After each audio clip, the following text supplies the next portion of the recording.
नमस्कार समस्त को शुभ सकाळ। आशा करुच्ची आपण मैंने समस्ते बहुत भलरे थे। मुझे बहुत भलरे अच्छी।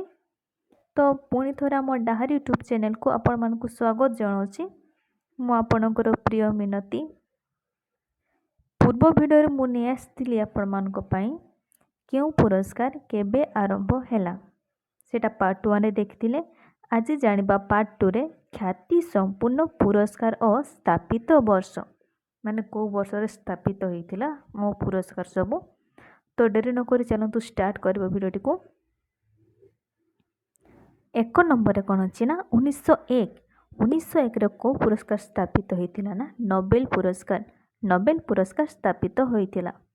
2 नंबर अछि 1917 रे को पुरस्कार ना पुल्लजित पुरस्कार हैला।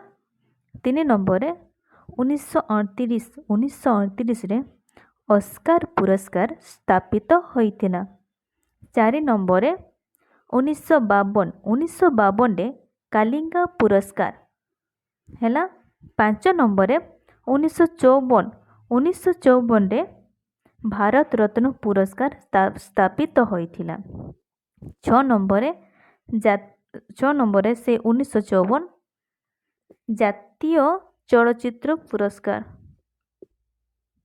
7 नंबर रे 1955 ने कौन साहित्य एकाडेमी पुरस्कार स्थापित होइथिला। 8 नंबर अच्छी 1957 ने कौन रामनो मागेसी पुरस्कार हैला। 9 नंबर रे 1958 को पुरस्कार ना शांति स्वरूप भटनगर से पुरस्कार स्थापित होइथिला हैला।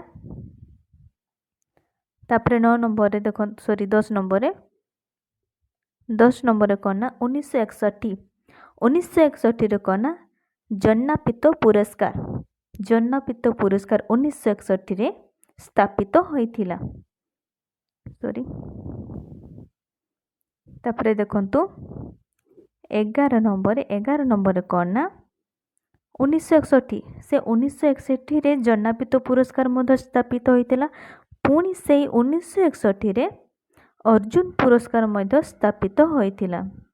12 नंबर रे 1969 मसीह रे दादा साहेब फाल्के पुरस्कार स्थापित होइथिला।